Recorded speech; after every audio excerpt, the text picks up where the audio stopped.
texted you. birds. I almost texted you and was just like, don't. I don't mistake. I literally stopped myself and I'm like, oh. You did things. Last night. The first few times I went through, there was no picture of the partitions. I added that last night in my animations. Had I not known like what it was and where it was from, like I wouldn't have even thought. And I don't know, like, I saw these things like. He literally stopped and just like.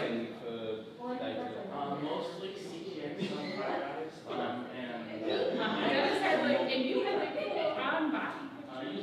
Mine is hard.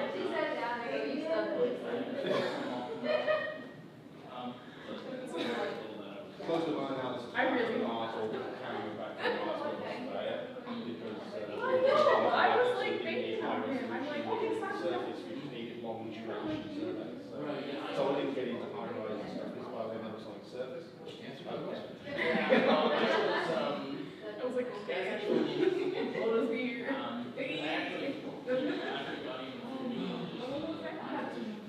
was gonna say, you gotta know your. Are they loading talk somewhere, or are they supposed to come up here? Oh, okay. They're waiting, I think, on one or two minutes. We're literally gonna have. Yeah, there's one here. For. The second session? That's what I am, right? The last two I've done is supposed to be the next day. Listen to the first one, so that's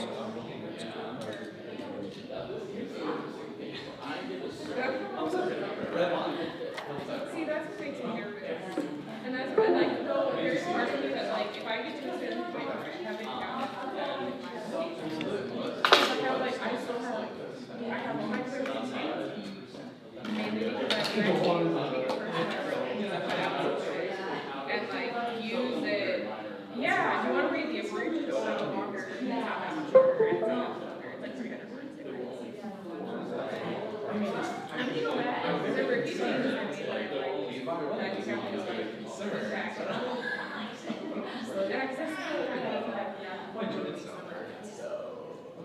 Selfishly. Yeah, some people told me that Because, like, I need to write my personal statements for union outreach. And, like, I want to do that. Because I think about that. The one I wrote first. Okay, so this one works. You can go forward and backwards. So that's good.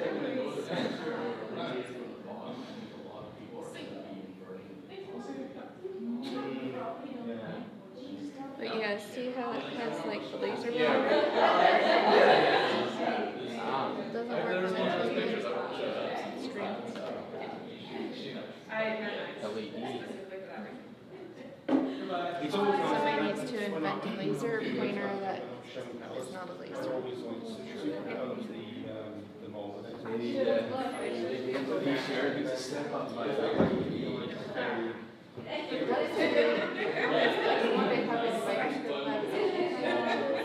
Yeah, I was on the big scale, so it was like biggest of these. Yeah, I mean, I was big global maps. And she said, if you want to go bigger, what was cool at National Weather Service in Cleveland, in their big office space, they had like 9 TVs, which made one big picture, or you could chunk it out too. Yeah, it's probably long. But I warned him. I was like, so like, you know, Or just and then no screen by a high def. yeah.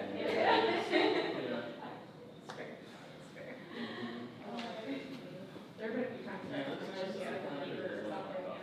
and he just kind of casually Yeah, it's low, it's small. yeah, warned me. Like I that's something I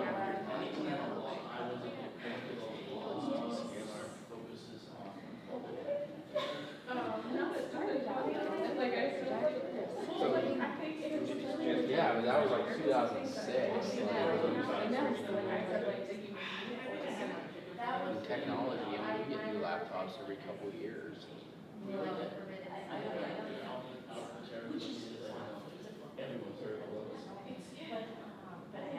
I've got that relief on the 3D relief on the wall in the office.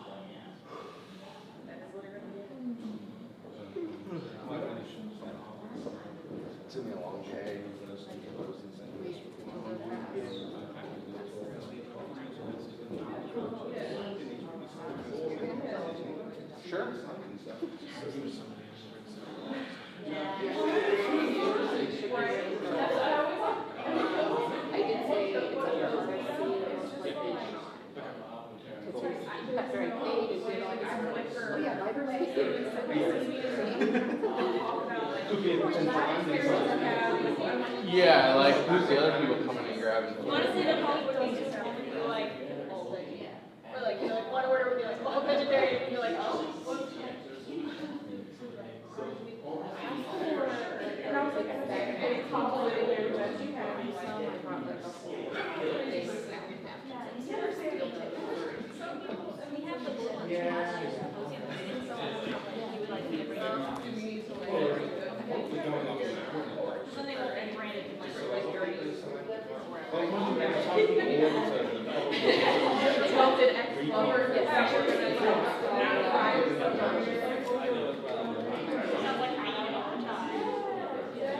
But when they chose it, when they chose it, initially it was probably based on Marin, there was some initial industry from so it's really not surprising that they missed it.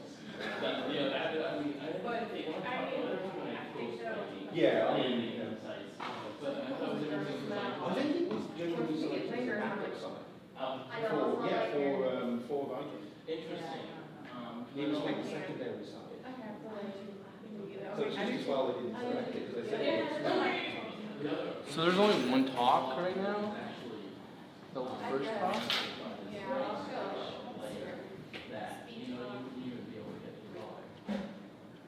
which actually would have helped Vikings. Well, after Viking, people lost interest in it a little bit because they got very controversial Viking experiment. Everyone was like, whatever. And they didn't go back for a long time. And they actually did the arts instead of the rock. Because it's, oh my God, water. I mean, the only evidence I really picked up with Viking with ice was the labour release experiment. You could see a little bit of ice was possibly excavated in one of the images. So what's fun is, Ellie's a freshman, Marissa's a senior. And soil with my own stuff like this. I think really played around. Yeah, it's kind of fun to watch them both play at the same time. Ellie plays forward and Marissa plays mid. They passed each other. That's just recent, that's like. Yeah. Oh, when you said recent, you know what I'm thinking, yeah, brand new. So I tell them, there was a 30-year meeting after a whole life better do. And they actually picked up the seismicity on insect. Interesting. I did not see that. As soon as one of the yeah, I mean, it was interesting. I didn't read the library. I did read the two papers while I was on the session. So, you know how they are. Because one of the things I'm actually looking at, one of them actually showed evidence of thrustal better shade. We had refs walk off the Zoom. Because they're talking about Like in the middle of the game, stop. crust being denser than You left. And because the That's why we need some more rounds like that. yeah, so yeah, these were, this is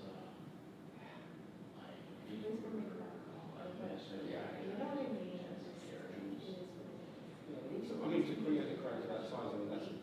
I've been on the roll. It's interesting to say like what he's doing as the size given rarefied margin atmosphere. I mean, it all depends on the angle, the size of the actual acting body itself. Nothing more. And you should get more frequent and bigger. Not me.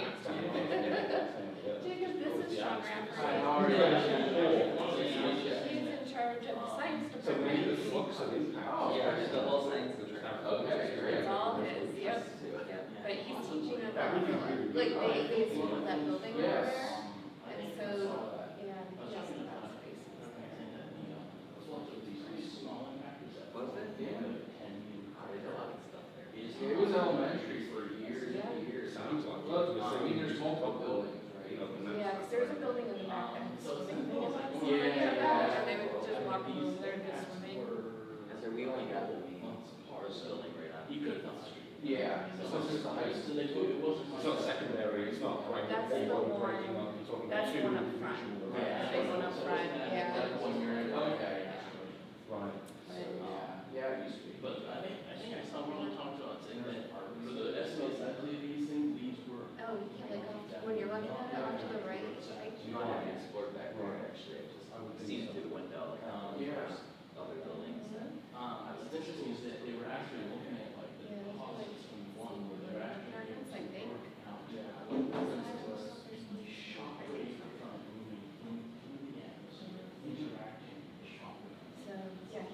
most of the damage to the surface is usually because of the shot line ahead of the atmospheric shot line, is more damage than the actual impact of the shot. Right, but they actually found this out, and it's from these two shots. Ontario's huge. Yeah, Far? I don't think we've seen that on Not too bad, it's not. but that definitely happens on Earth and impacts. Well, it's much of these impacts as you go through. The other interesting Australia is we've had, we've done technical sizes of cases, but so far it's all been volume of percentage. Oh. So volume was like one of my reference sites. That would help. Having a marginal impact. Oh, yeah, that's good. Yeah, because it's like the first confirmed chapter, right? We used to drive, leave in the morning. Yeah, I Go mean, eat so, collect fish. yeah, when you're dealing with that, and the surface Oh, was back when you were around, yeah. Oh, wow. Cross off. It was on watch list, it was kept track of. I mean, I had a permit for this, Ontario, Oh, Yeah. so I had like a working permit. So it's really gonna be, it might be a good way to actually like detect the general. Formally, alcohol, Better network is not on this. Not much, you would get a much better estimate of, Right, I think one of the interesting. Once they kind of opened up and like, we're like looking around things that have. Yeah. Since MRI. Yeah, right. Because the MS, I know, actually, there was an interesting case looking at the. Yeah, is it like that? Yeah, it is. Yeah, you have like water and water. So basically, you're supposed to do it like based on statistically, you probably should. So you like knock it out. Oh, you have water in the water with the fish. Yeah, you mix it, yeah, and then you sort of your gills. yeah, but, you know, I was concerned maybe that in the end, there was a high flux of pipe, Right, and they're, so it's like if you, yeah, you knock it, and then you for a whole event. did somebody with I was joking. But yeah, you see, the problem is that it was that scenario, it's hard to look up the time and then more. Yeah. Yes. Yes. Yeah, it's already done. Yeah, we do like a turtle cake.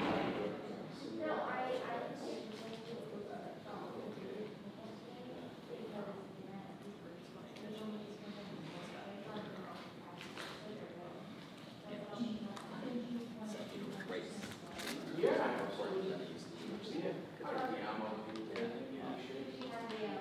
I'm okay with that. Yeah, depends what we go through iron club, like it's a whole procedure, process. Yeah, you can't just go out and flex something. Like the old days when I started. Yes, right. When I started.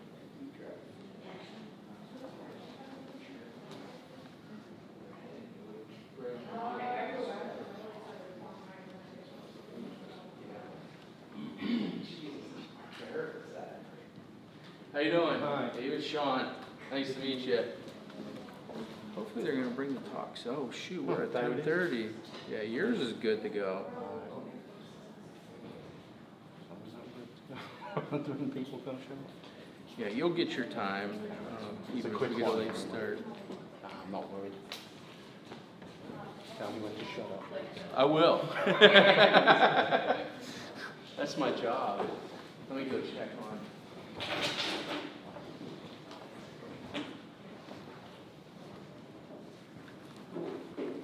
Thank you.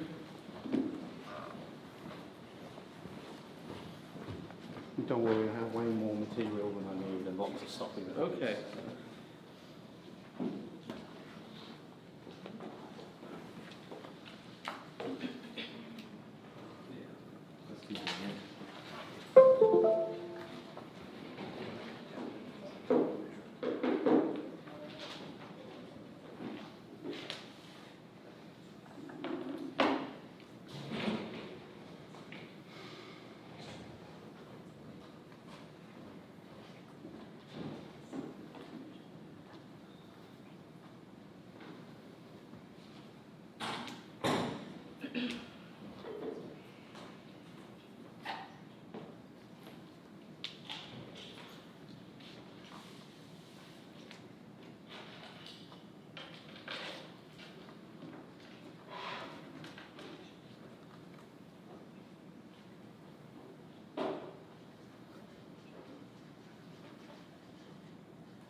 This is crazy. I don't know the last time I used a laptop without a mouse. But then my kids have, and they've never used a mouse. So I think we're missing one. Are all the speakers here for this session? I think we're missing one. David Horn, Nicholas Schiff, Haley. Is Junai I here? think I'm in another folder, right? Because you've got 3 there and I'm in a folder.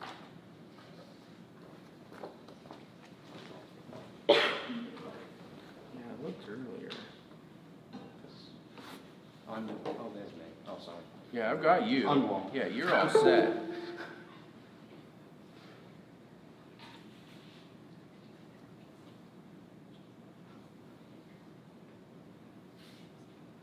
Is Junite in the room? Maybe that's the one. Okay, well, we'll see. We'll figure it out. We'll get going. So quiet. The anticipation is killing everybody. David, gonna let everybody down at this look at all this pressure, man. I'll just do a quick introduction. Well, welcome everybody to the Wednesday second session of the Regional Science Consortium Symposium. What year is this, Jeanette? 18th year, okay. I may have been at all of them, I can't remember. Yeah. So, means I've been around too long. For those of you who don't know me, I'm Sean Rafferty. I'm the Research Director at the Pennsylvania Senior and College Program, and I'm also currently the President of the Regional Science Consortium Executive Board. And welcome everybody, excited to have, we were back in person last year, but it seems like a lot more talks this year, a lot more energy, so I'm glad things are moving forward and getting back to more normal. So we'll have 4 speakers in this session. The first one's a lightning talk, and for the speakers, I'll have warnings here, so 5 minute, 1 minute, and then the hook comes out. So the 5 minute I'll give at 15 minutes, so that means you have 5 minutes, and remember we would like a little time for question and answers if possible. So without further delay, David from Gannon University, and I'll let you introduce your talk. Hi, so I'm here to switch gears a little bit and talk a little bit about fluid dynamics rather than forensics here. So what I'm really going to do is present some of the things we do in my lab and some of the applications of the things that we're doing in our lab. I currently have 2 students working with me on a lot of this stuff. I do have to answer a few questions about it preemptively here because you might otherwise think this is a little bit of a strange topic. So one of the things we're studying here, or the point of the things we're studying here, is flat physics, looking at fluid dynamics essentially in stratified layers, in very flat layers. And these things behave a little differently to 3-dimensional systems you might be used to, like flowing water and things like that. Sometimes this compares nicely to planetary atmospheres, but one of the things we're going to do is create a lot of wakes in a very flat soap film and then image that soap film.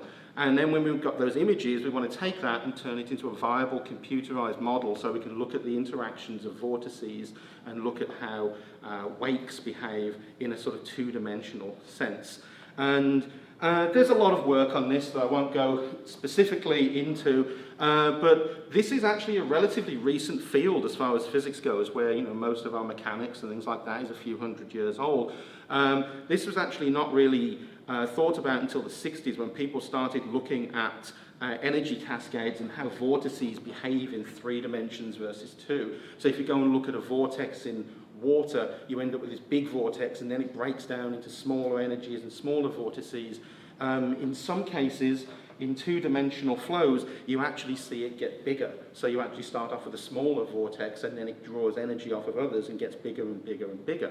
And we're working with, like I said, these flat soap films to try and look at these effects. And there's one of my students that's created a soap film there that's stable enough that you can actually put your arm entirely through it, provided your arm is wet, and there he is sticking his finger into it. So we really want to look at this fluid flow around various bodies and take imagery, and this is one of the great things with modern cameras, is we've got quite a bit of power to those modern cameras. We've got a lot of HD resolution imagery, high frame rates that we didn't have before that can really help to push this forward.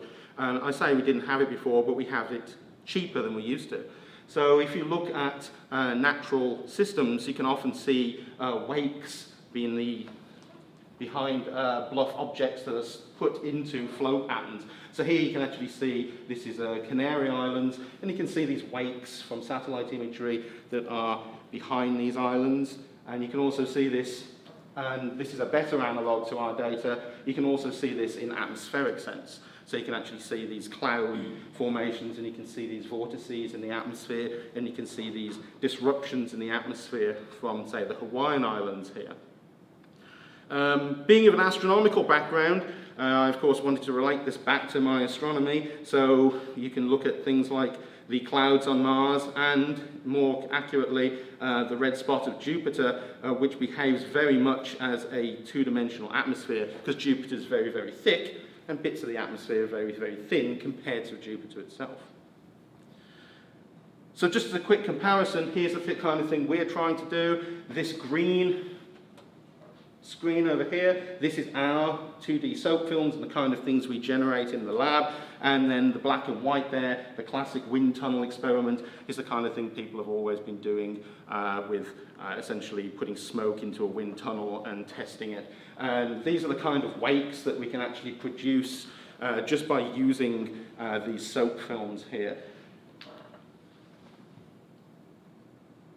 So there's the machine. You might be wondering how we managed to do this stuff.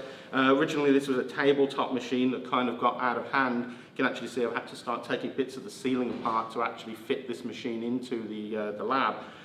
So the thing is actually, it's a little over 1.6 meters high if you take the tank into account, but it has about 28 liters now of soap fluid that sits up inside that can on the top. And that gives us soap films that will flow for hours and hours. We actually haven't hit the limit as to how long they will flow for, because we actually do have a pump that sits in the bottom of this system right here in the receptacle that collects the soap film and then recycles it back up into the tank. So we can actually run soap films for a very, very long time. We've also discovered something that clowns have known for a very, very long time, which is the optimum mix for making a soap solution. I won't bother to go through that there.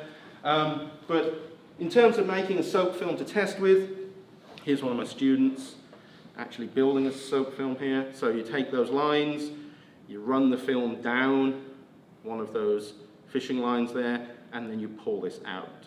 So not only does that show you how we film it, how we make it, but it also shows you the overall dimensions that we're dealing with, which might have been a bit deceptive in the previous images.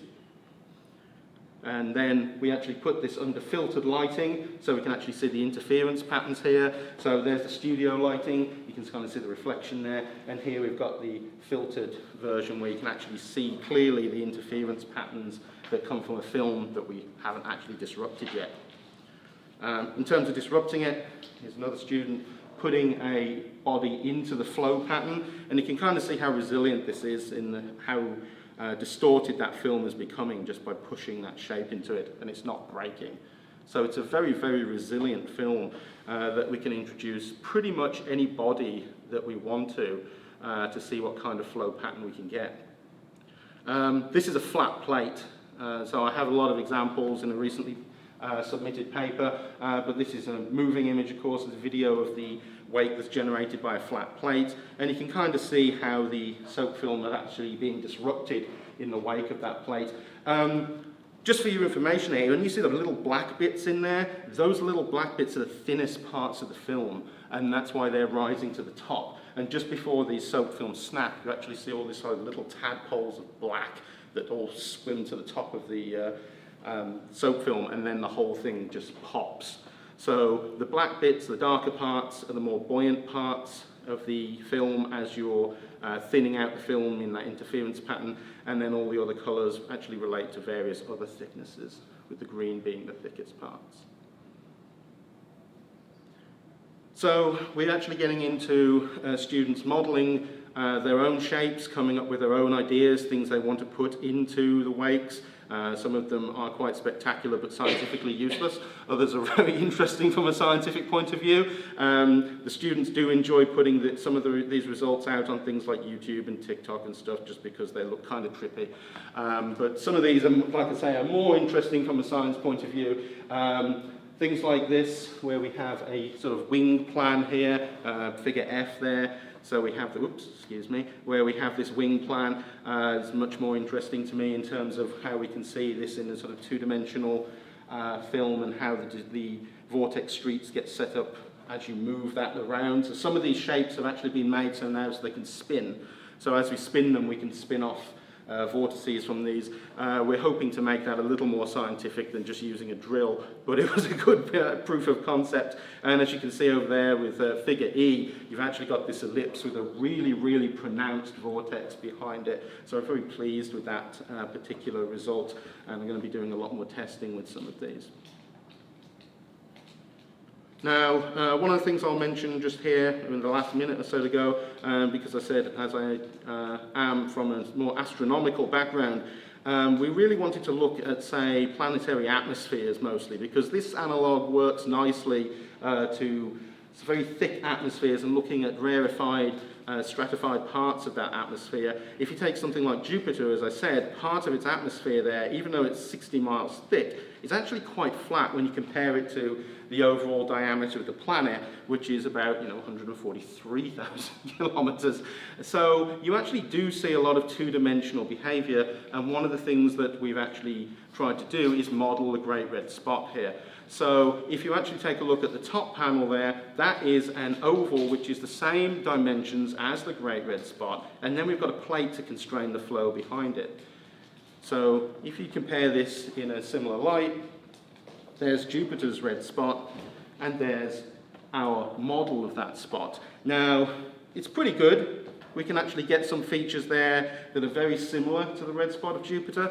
Unfortunately, there are a few limitations that if we were going to actually do this properly, we would need an ellipse which would be about 4 meters long, and we'd need a flow rate of about 14 nanometers per second to do this correctly. So it's an excellent student project, and we're hoping to see some more of these patterns and to see if we can try and constrain this a little better, but I think that might be outside of the bounds of this particular experiment at that scale. So, anyway, I have more information if anybody wants any. That was a very brief talk there on things we're doing and the things that are going on in our lab. Excellent, thank you. You're in your own alarm. Yeah, I set my own alarm. All right, we're going to move on to the next speaker. Our next speaker is going to be Nick from University of Buffalo. Hopefully we have your presentation. There we go. Yep, so the pointer doesn't work because it's an LED screen, so the red dot won't work. I can just point to things then. Yeah. And this is just forward here? And Yep, forward and back. Okay, thanks. All right. So I did my work with Dr. Tracy Gregg at the University of Buffalo on these ice-rich flow features and mantling on north-facing slopes in Alpha Terra Mars. So sort of why this sort of work is important is we're looking at the part of the climate history of Mars as well as its recent geologic history, and also looking at questions such as where's the water. So to start off, while you might have heard of the Mars having a rather warmer and wetter climate in its past with, for instance, liquid water flowing on surface and maybe even life, that's really just in the ancient history of Mars. Whereas in the more recent history, for instance, in the past 100 million years or so, which is recent on the timescale of Mars, ice has actually been pretty important in the surface geology. Because of the very low pressure on the surface of Mars and the low temperatures, you generally don't see liquid water being stable on the surface. So removal of ice is going to be controlled by being sublimed or sublimated rather than melting, that it is transitioning directly from a solid phase to a vapor phase. So to get started for our our study area. This is a shaded relief map of the entire planet of Mars, with reds being high elevations and blues being low elevations. And our study area here is at the summit of Alba Mons in the northern portion of the Tharsis region. Just for reference, here's the more famous Olympus Mons to the southwest of our study area. So Alba Mons itself is a huge volcano. It's about 6 kilometers tall, and at 1,000 kilometers wide. You might have heard of Olympus Mons being the tallest volcano in the solar system. Well, Alba Mons is actually the widest. Now, Alba Patera is the summit caldera complex of Alba Mons, where a caldera is just basically a volcanic collapse crater. It's still pretty big. It's about 120 by 150 kilometers across, and it can generally be divided into this larger and older western caldera and a younger eastern caldera. So relevant to this is we're looking at this kind of feature called a lobate debris apron, or LDA. These are features commonly found along scarps in the middle latitudes of Mars. And they're believed to be basically these glacier-like features. They're characterized by a sort of convex up topographic profile. Here you just have an example of one in the southern hemisphere surrounding this mountain.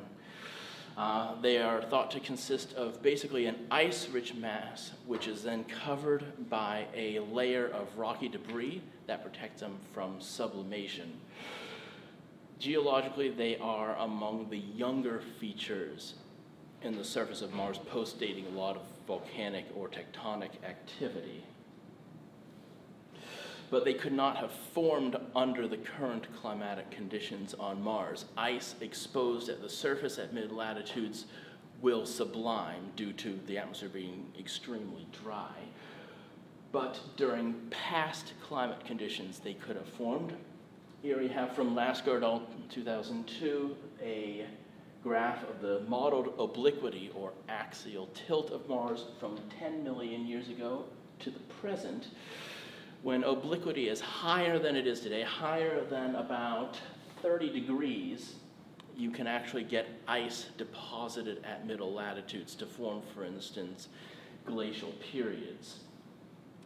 It is believed that there have been glacial periods on Mars in the past 10 million years, with possibly lesser amounts of mantling by ice-rich material in the last 1 million years. And now we're getting to the features that we're actually looking at. And these actually caught my attention because they seem to be forming exclusively along north-facing slopes. So just to start off, a little caution in looking at images of other planets.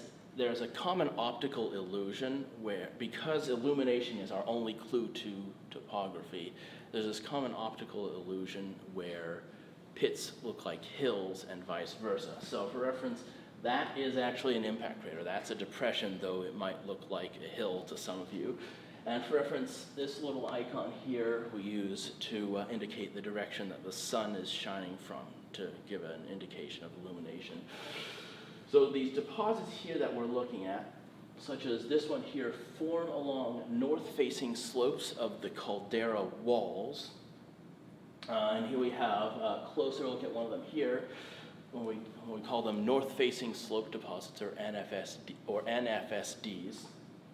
They consist largely of this smoother texture here, and what we call a hummocky texture, which is characterized by these hills that are maybe a few tens of meters across. Looking at this already, you're seeing some resemblance to lobate debris aprons, whereas the hummocks you see here are similar to this texture commonly seen at mid-latitudes that's thought to be an eroding ice-rich mantle, or an ice-rich layer of material, I should say. So for data sets used, we mostly used 2 image data sets, one which offers complete coverage of the caldera complex at a resolution of about 6 meters per pixel, And we also have some partial coverage of up to 25 centimeters per pixel. And we also have MOLA, or we also have MOLA data, which is basically a laser altimetry with individual data points. So here what we have here is an example of an orbital tract of that elevation data, and we used those to construct topographic profiles of these deposits. And we're making some reasonable assumptions about the underlying rock beneath these deposits. We were able to come up with some estimates of the thicknesses and volumes of these deposits. But of course, we get a range of estimates due to there being some uncertainty in that geometry. But again, the results, we have another example of one of these deposits. And here we have, see this hill here, and how the deposit kind of wraps around or embays the deposit, embays the hill, I should say, and then another deposit on the northern slope of that hill. And we see this relationship across the caldera complex, where basically always embay any topographic obstacle on the caldera floor, which would indicate that these are stratigraphically among the youngest features in Alpha Patera.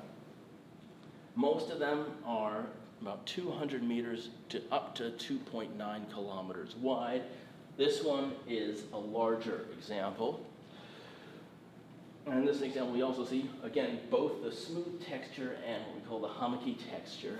So we can have either both textures on the same deposit, or we can have a deposit with only the hummocky texture, never just the smooth texture.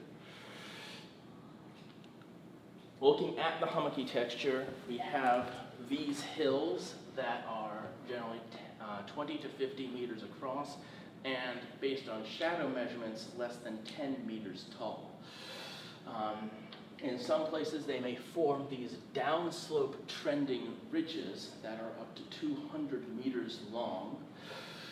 When we have the deposits that are strictly hummocky, such as these ones, they are always less than 1.3 kilometers wide. That is measured perpendicular to the caldera wall. And most of them are less than a kilometer wide.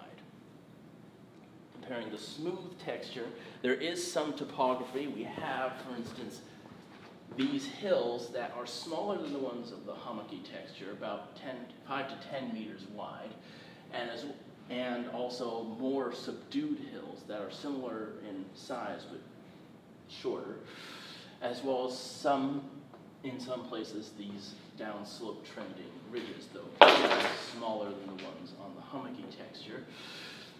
When you have the smooth and hummocky texture together, the entire deposit is going to be wider than the ones with just the hummocky texture, as wide as 2.9 kilometers wide and never less than a kilometer. So looking at these two textures together, the smooth texture is at the more distal portion away from the caldera wall, whereas the hummocky texture is closer to the caldera wall. And in this case, we actually see a sort of a pattern emerging, is that we see this sort of set of features where we have a transition from hummocky to smooth, and you sort of see some banding of texture and apparent brightness, which is probably changes in slope. And each one of these is associated with a lobate projection, the distal margin, so we get this impression basically of these coalescing aprons coming from each northeast facing segment of the caldera wall, but not from these east facing segments. Again, the topography and volume, we have the hummocky texture here and here is on steeper slopes and are generally concave up, whereas the smooth texture we see here are generally on shallower slopes, so it's generally shallower than about 5 degrees, and are generally convex up. From topographic analysis, we get an average thickness of these deposits of 30 to 70 meters, with the ones bearing the smooth texture generally being about twice as thick than purely hummocky deposits. And the total the total volume, it's supposed to be cubic kilometers, the total volume of these deposits is estimated to be 5 to 11 cubic kilometers. So the morphology, especially looking at the topographic data, these do appear to be lobate debris aprons, those glacier-like features I mentioned earlier, but they're smaller and thinner than most of the ones we see at mid-latitudes on Mars. But at an altitude of about 6 kilometers, these would be the highest elevation lobate debris aprons to be documented. And that may explain the small size, where there is actually less moisture in the atmosphere at that high of an elevation, and less moisture available to form these ice-rich deposits. There is climate modeling that supports this, which shows a drier atmosphere and lesser amounts of snowfall on Alba Patera than on the lower flanks of Alba Mons. And the thought we're having here, that the reason these are exclusively on north-facing slopes is that we have this area of reduced sunlight, reduced insolation, which creates essentially a sort of microclimate that allows ice to either be preferentially preserved or preferentially accumulate on these slopes. And if you think you look around Erie in the winter, the snow is going to melt more slowly on the north side of a building than on the south side of a building.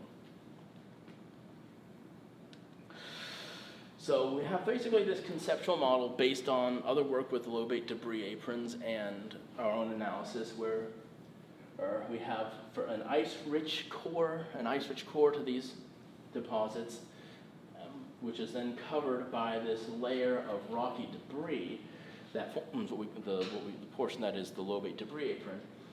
Well, the hummocky texture is a later layer of ice-rich material that is in the process of being eroded while it has been almost completely removed in areas with the smooth texture. Now, there are two possible explanations for why we see this association. One, we see the hummocks on steeper slopes, which we would expect to have less sunlight than on the shallower slopes. So that may be due to the reduced sunlight, again, slowing the degradation of this ice-rich layer. Or another alternative, since we see the hummocky texture the smooth texture on thicker deposits, the thicker and more mobile ice-rich deposits may be producing a rather dense network of fractures of this ice-rich mantle, which then speed up the rate at which ice is sublimed and the rate at which this deposit is eroded. So just to finish off, what we're looking at is these deposits here we do think are basically small lobate debris aprons, and also the highest elevation lobate debris aprons to have been documented on Mars. Stratigraphically, they are just about the youngest features on Mars, with probably the only thing younger being the layer forming the hummocky texture. They formed on these north-facing slopes due to a reduction in sunlight, essentially creating a microclimate, and that the hummocky texture are the remnants of this ice-rich dust layer that was later deposited on top of these deposits. Okay. And there's time for questions. We have about 5 minutes left. So if there are any questions for Nicholas. I can leave it. Okay. So, obviously these things are, sort of opportunistic, because when you're looking at the resolutions you have to go back and re-image those sites at different times. But have you seen any seasonal variation in that region from one year to the next in the higher res images? We did not look at that. We did not get really a chance to look at them in seasonal variation.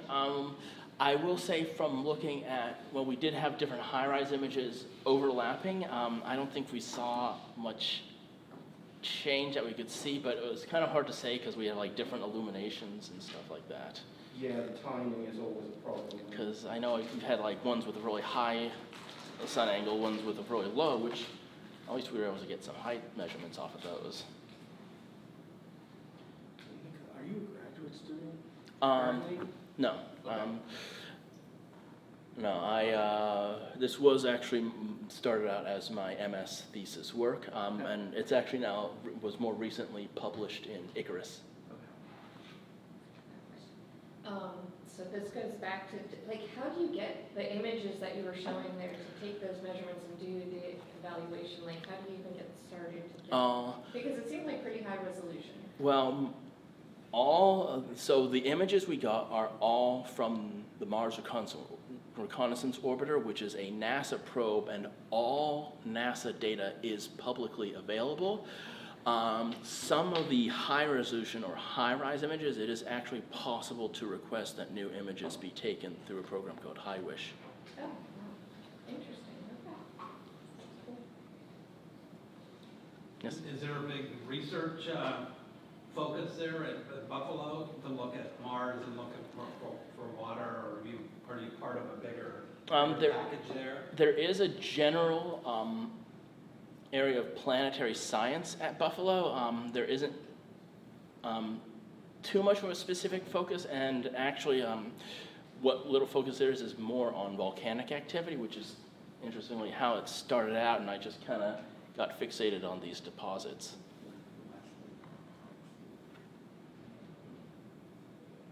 Any last burning questions? Going once, going twice?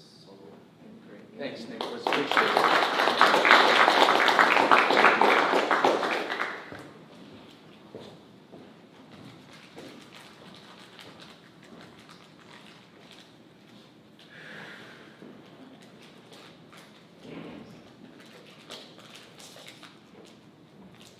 So our next speaker will be Haley from Penn State Barron.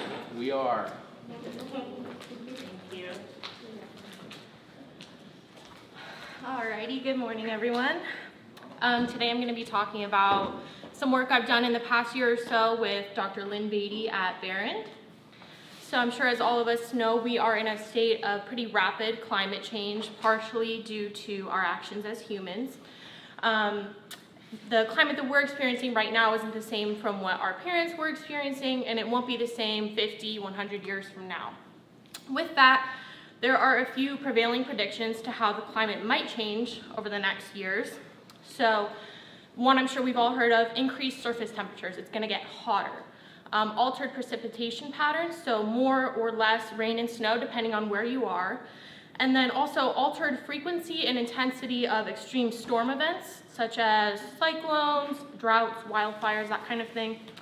So here I have a figure from the IPCC's synthesis report on climate change. So on the left are predictions for precipitation and surface temperature under the RCP 2.6, and the right is the RCP 8.5. For those of you who don't know, the RCPs are climate change predictors based on concentrations of greenhouse gases in the environment. So we can see that on the top is surface temperature, on the top is average precipitation, and we can see that regardless of the outcome, the RCP 2.6 represents our best case scenario is how I like to think of it. If we take steps to mitigate climate change, the RCP 8.5 on the right is what I like to think of as our worst case scenario if we continue what we're doing now and we don't take any steps to mitigate climate change. Regardless of what we do, there are changes to be expected. So there is one variable, climactic variable, that I haven't mentioned, and it isn't really mentioned much when we're talking about climate change, and that's wind. How does wind play into all of this? So I'm sure as you can imagine, as our variables change, as we have increased temperature, changing precipitation, we are too expecting to see changes in surface wind speed and frequency. And these predictions are varying globally and seasonally. So here I have a figure where changes of surface winds under the RCP 8.5. So again, this is in our worst case scenario. Red represents increases in surface wind speed, blue represents decreases in surface wind speed. So the trend seems that in the northern hemisphere, we're expecting decreases in surface wind speed, whereas in the southern hemisphere, we're expecting increases in wind speed. And like I said, this will vary seasonally as well.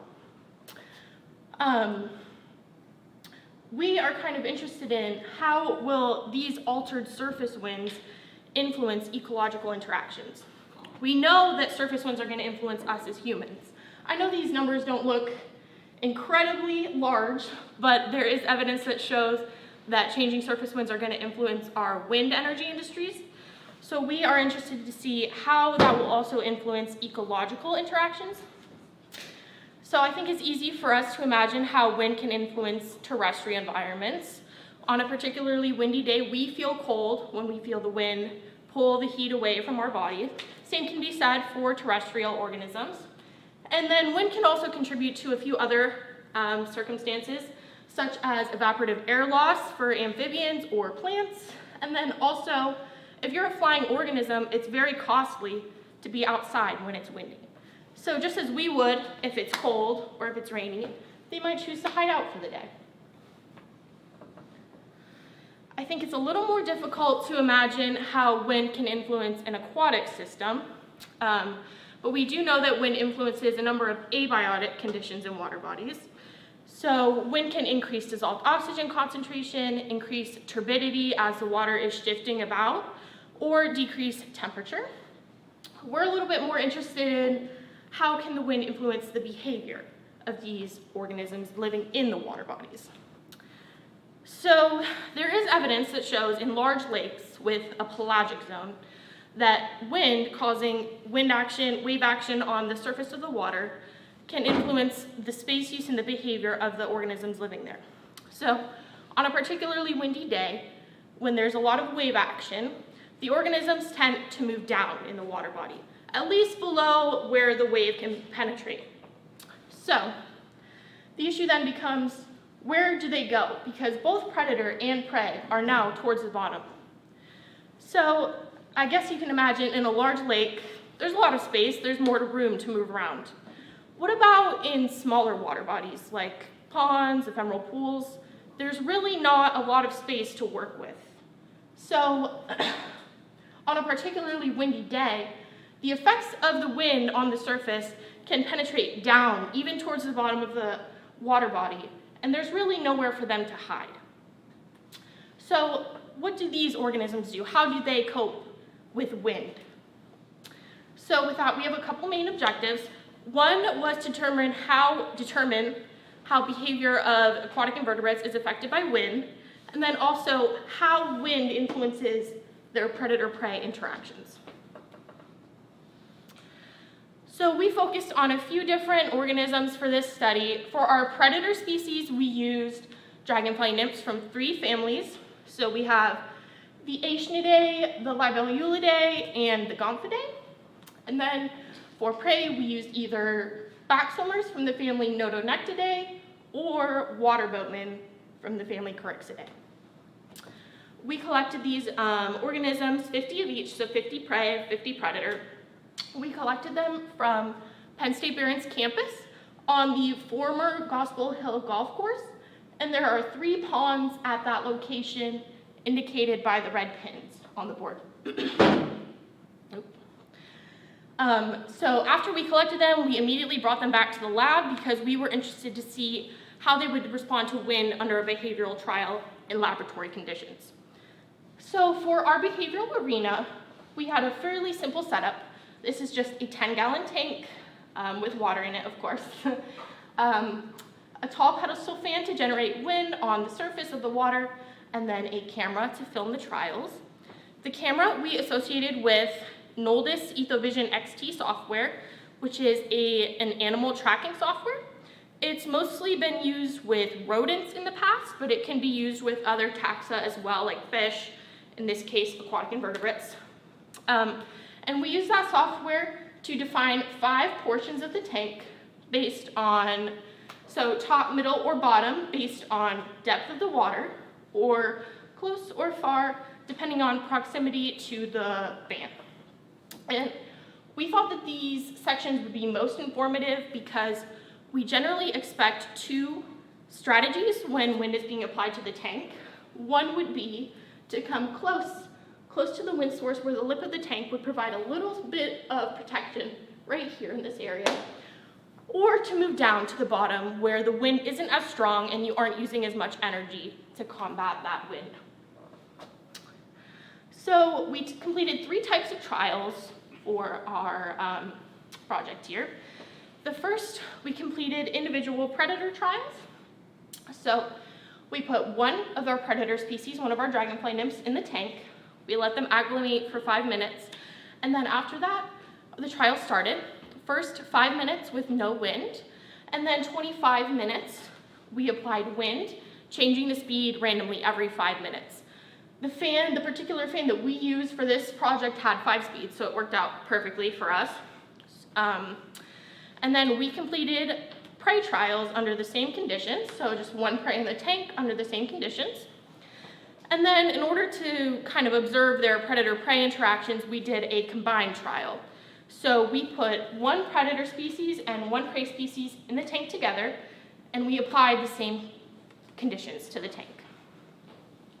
For all of these trials, we used EthoVision software to record, and then EthoVision automatically quantified certain variables that we had allowed it to quantify and their space use. So something that's pretty cool about EthoVision is it can actually generate heat maps for you based on where your organisms are in the water or in the substrate. So this first heat map is space use of our prey when there was no wind being applied to the tank. So areas of red indicate where they were most concentrated. Areas of blue indicate they were there, but not as much. So as we can see, they're up towards the top of the water column of the water body, with a little bit of a preference towards the side furthest from the wind source. When we apply wind to the tank, though, we notice a different trend. They're still at the top, but they're coming closer to the wind source. Like I mentioned, this is probably a strategy to use this little lip here for some protection against that wind. And then when we take a look at the heat maps for the predator species, we see that they're mostly spending their time in the bottom of the water. That's usual for a dragonfly. They're typically found in the bottom. And we see a little bit of a preference towards the side close to the wind source, but they're in the water, in the bottom of the water, so they're not really experiencing too much wind down there. So we noticed that when we did apply wind, that they had the same trend. So they're still towards the bottom of the water body, and they're towards the right, towards the close side to the tank, to the wind source. So this means that they weren't really influenced by our wind treatments in terms of their space use. The next thing we wanted to look at was zone changes. So how often are they trying to move down in the water column to combat that wind action? So on our y-axis here, we have the number of zone changes, so the number of times they tried to move to the bottom. And on the x, wind speed. Shapes indicate the predator or the prey, so circles are predators, triangles prey. And the color indicates the type of trial. So red is when predator was absent, so that means individual trials. Blue is the combined trials. So we noticed that with our prey species, again the triangles, we noticed that as surface winds increased, they were attempting to move down more often, down to that area of the tank that's less disturbed by the wind. We noticed that the predator species weren't really influenced by wind speed, again because they were already in the bottom where the wind was less strong. The next thing we wanted to look at was the total distance moved by prey. So on our y-axis here we have distance moved, and x we have wind speed. Again, the same colors for the treatments, so red is the individual, blue is combined. So the first thing we noticed is that the prey, as surface winds increased, they were moving greater distances, they were swimming more. But this response is kind of limited when there's a predator in the tank with them. As you can see by the blue, they swam less overall as surface winds increased. And then next we looked at the velocity of the prey, so how fast are they swimming throughout the trial. So again, we have velocity on the y-axis, we have wind speed on the x-axis, and same treatment colors. Red is for the individual trials, blue is for the combined trials. So during the individual trials, this shows us that the prey species, as the winds increased, they were swimming at greater speeds throughout the trial. But when there's a predator present, this is lost. This response to wind is lost. They're swimming at about the same speed regardless of how fast the wind is. So just to summarize a few of our main findings, so we found that surface winds influenced the space use of the prey and that they would come closer to the tank, or closer to the wind source, but it did not influence the space use of predators. We found that presence of a predator altered how prey responded to the surface winds, but we did not find any evidence that surface winds influenced predator-prey interactions directly. Before I finish, I just want to say a few thank yous. Thank you to Dr. Sam Newtile and a former student, Kaylin Courier, for helping us with animal collection at the Gospel Hill Golf Course there. And then also the funding for this project was provided by Penn State Barrett. And with that, I'm happy to answer any questions.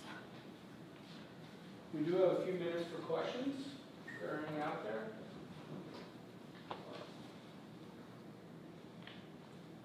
Yes. Yeah. Do you have a way to measure like the turbulence or wave action in the tanks? I'm sure there is a way, but we didn't do that for this study. It would be interesting to see how significant of a difference it was, though, between the wind speeds. But yeah, we didn't do that in this study. Yes? Is there something like maybe allowing some sediment in the tank to see how it might influence, for instance, any burrowing behavior? Mm-hmm. Yeah, we thought about that, and we thought about maybe adding in like some vegetation so that it would more closely resemble their natural habitat. Unfortunately, the EcoVision software is extremely sensitive to movement, so putting something like that in the tank would kind of alter the tracking of the software. So even like the reflection of the invertebrate on the tank would mess up the tracking of the software. So that's why we didn't include anything to more closely resemble their natural environment. Yes? So I know you talked a little bit about climate change and like how it affects like the water temperature. So did you take that into account when you were like measuring the temperature of the water as compared to like how it would be in like the natural pond conditions? Like the temperature of the water in the lab versus, actually we didn't look at water temperature when we were doing this. We were mostly just looking at their behavior. Abiotic conditions are important to determine how they're going to respond, but we were more interested in the behavior rather than the abiotic conditions associated with that. Yes? Well, maybe I saw this wrong, but it seemed like they preferred the side of the tank closest to the fan, whether it was blowing or not. Is that true? Did that seem like that, whether there was wind or not? For the prey species, they, at first, here it is, it seems like they preferred the top regardless of when wind was applied, but they did have a slight preference towards the far side. Again, I mean, it's not really, if there wasn't wind being applied, they don't really have a reason to prefer either side. But yeah, we found that there was a significant preference for the side closest to the fan whenever wind was applied, though. So, yes? So at one level, you have the prey and the predators in the same tank at the same time? Right. Anybody get eaten? There were several predation attempts, yeah. Some of the backswimmers did lose a leg. So especially with the dragonflies from the family Aeschynidae, they are extremely aggressive. So they they would oftentimes try and attack the prey. They did all end up making it through the trial though, so, but yeah, legs were lost. Great. Any last burning questions before we move on to our last speaker? Anyone's coming close? Hey, great job. Glad to see Penn State here.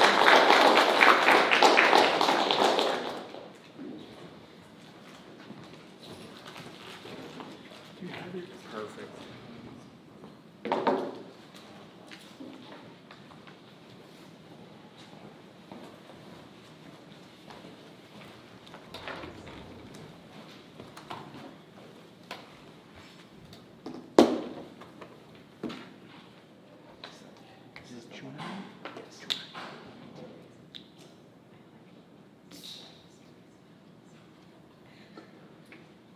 Great. And our last speaker of the session, will be Junaid from Gannon University. Good morning.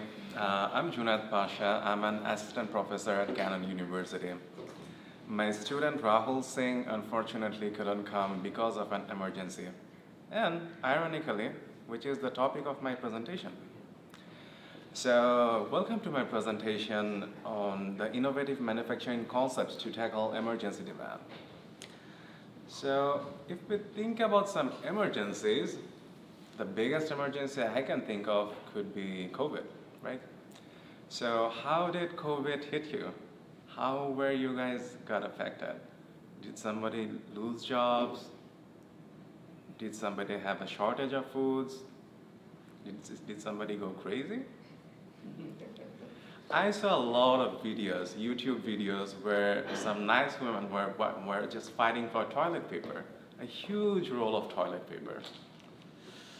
Now, it made me think, is toilet paper that important? Maybe it is important.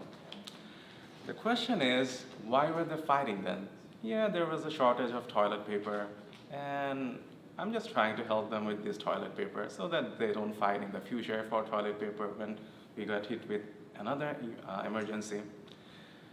Maybe COVID 2.0, maybe. So, not just we are affected by emergencies like pandemics or epidemics or disasters. A lot of physical systems are also affected by these emergencies, such as our supply chains. So when I was asking, did somebody lose jobs, that can actually affect our supply chain too. Think of a situation where you have a factory and you had to lay off a lot of your workers just because of an emergency where, let's say, you have this pandemic going on and you have a huge shortage of budget. So in that case, what you're supposed to do is maybe you lay down some workers, maybe even you shut down the whole factory. So when your factory is shut down, that means you're gonna have a shortage of that product. Maybe that's what happened with our toilet paper industry. Maybe they shut down some factories. So when you have this kind of shortages, when you have these disruptions like layoffs or shutdowns, what do? You cannot say that you're not gonna produce the product.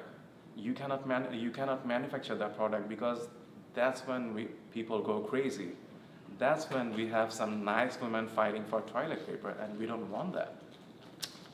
So how do we tackle these issues?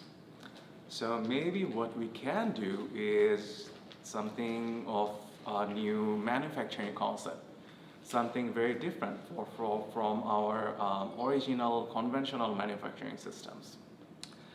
So that's something we want to do maybe for the future, maybe right now.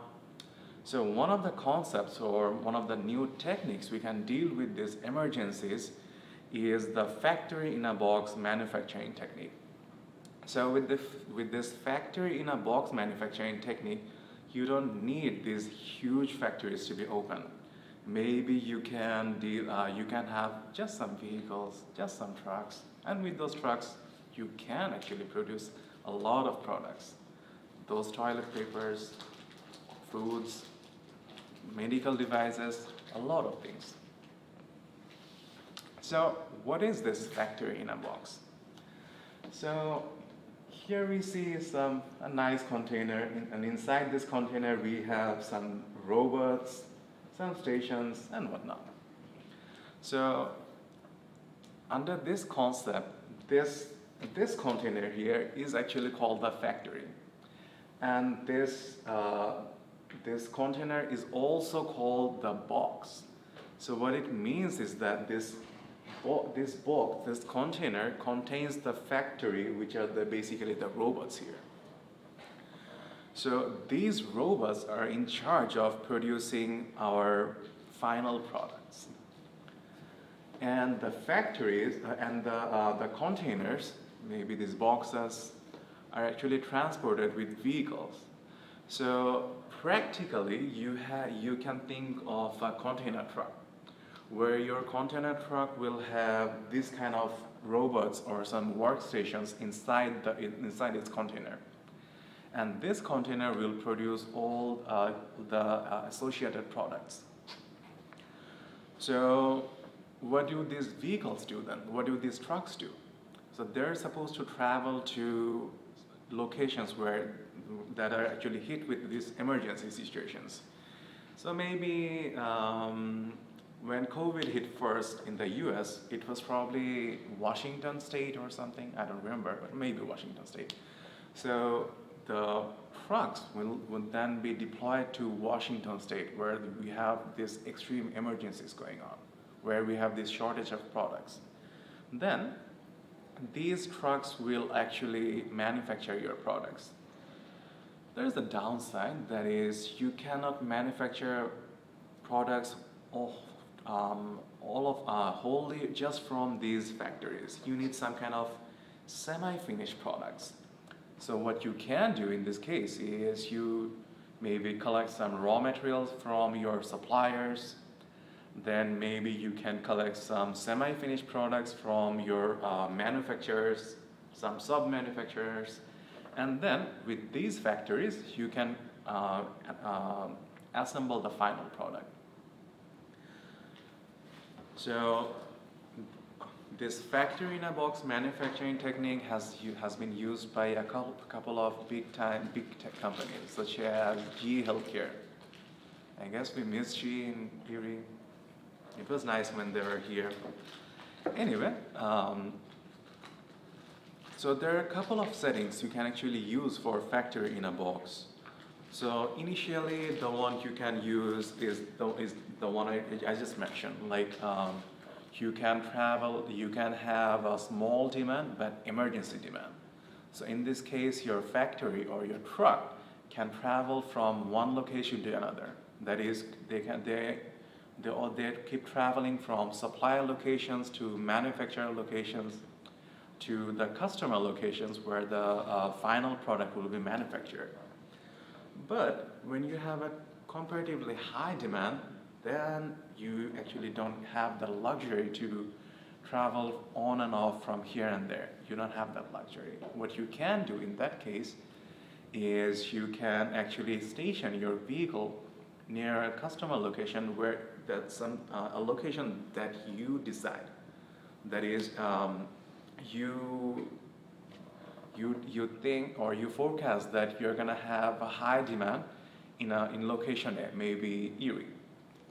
And you station your vehicle in there for some time, and then when the demand is met, you move your vehicle from that location to another location. So typically, in this case, the vehicle might stay in this location for a couple of weeks to 3 months. But after 3 months, you're supposed to move the truck. So some examples for this technique could be a vaccination project with factory in a box. So when we were dealing with vaccination in the country, there was a huge shortage of vaccines initially because the factories could not cope up with manufacturing the vaccines. So in this case, if you have factory in a box, you can actually manufacture your vaccines in a very short span of time.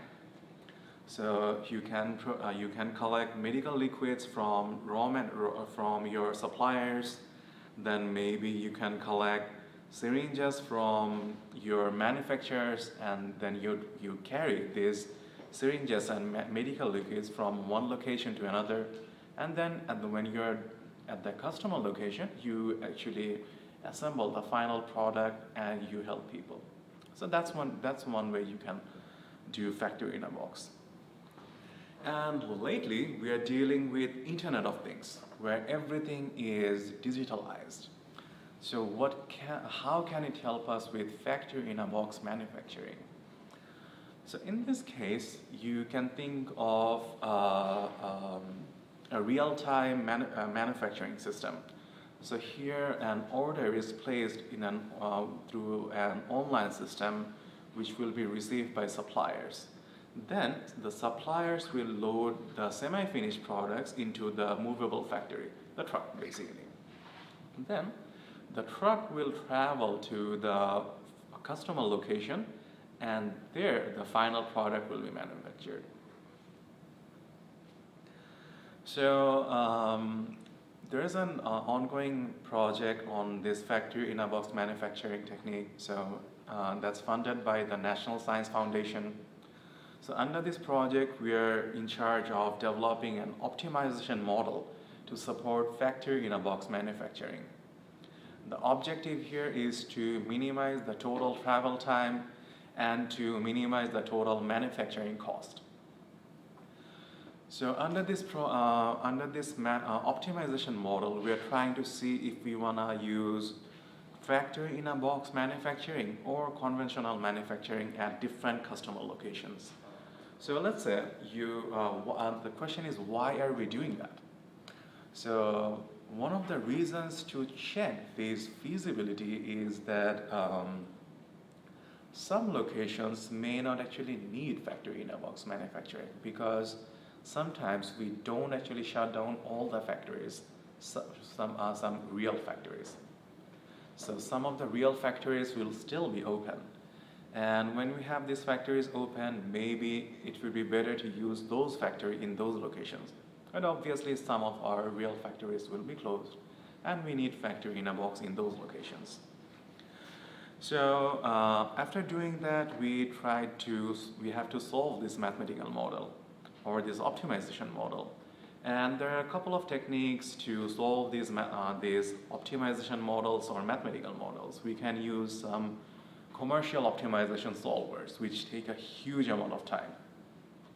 And when we are hit with these emergencies, we don't have that much time to solve those models.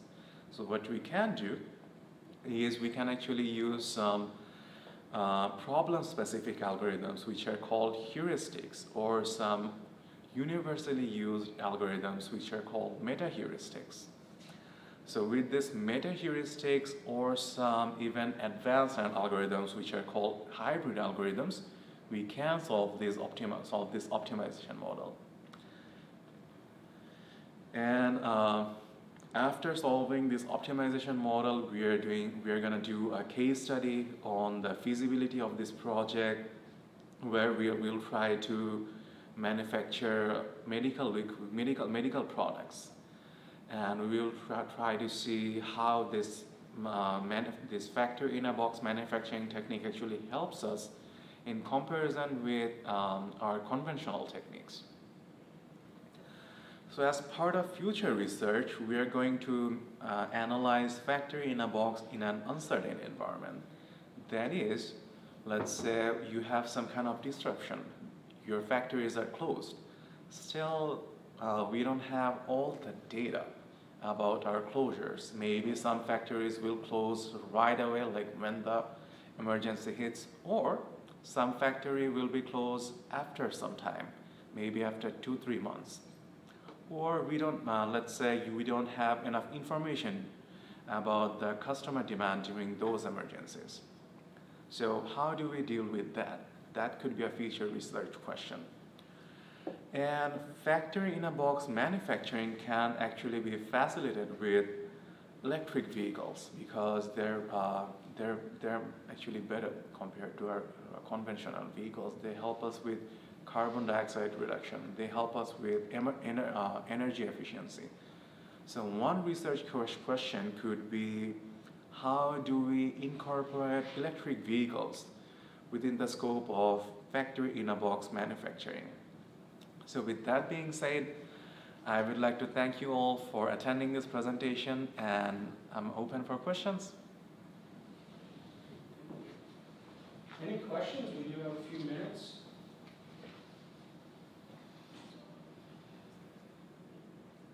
Yes. So, how many people would you anticipate, like factory in a box comes to this location? Mm-hmm. How many employees would be needed to do that? It could be, the range could be from 0 to infinity. Okay. So if you have robots, you don't need people. Okay. And if you don't have robots, you can employ some employees, but you actually need very few people. Mm-hmm. Maybe one in a factory, in one truck, one person is actually enough. So Yes. would the people go with the factory in the box? Or That's would also they not be necessary. local? What you need is the driver, because at this moment we don't have, we have some automated trucks, Mhm. but they are not fully automated. You need drivers. Okay. The driver is good enough. Yes. I don't know if this was mentioned or not, but has a factory in a box kind of been put through like some sort of simulation or like trial run? Oh, yes. We did not simulate this, but when this concept was first originated, it was put through a simulation. Yes.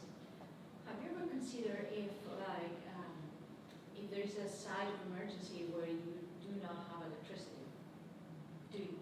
would you explore other options to make it work? Yes, we would. So, yeah, I mean, when you don't have electricity, it becomes complicated. So that means it's gonna be hard to employ robots. What you can do is you can use machines that can actually use some alternate forms of energy. Then you can use factory in a box.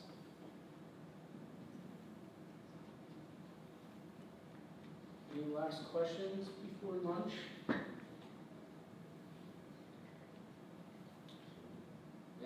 Jeanette lets me know everybody's invited to lunch, so. Yeah, I think we're done. No, that's the reason why I made the presentation short, because I knew that it was going to be lunchtime and people are going to be hungry. Well, thank you everybody for attending.